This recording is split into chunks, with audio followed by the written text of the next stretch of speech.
Firstly,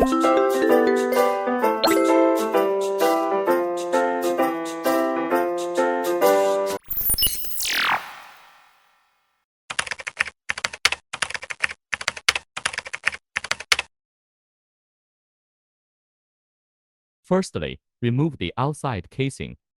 There are 14 screws we need to be removed.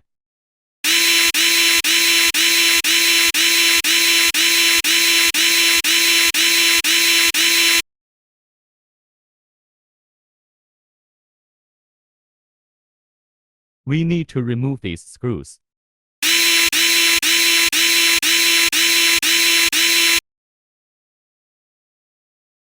After removing the black tape here, open the lock upwards to remove the flat cable.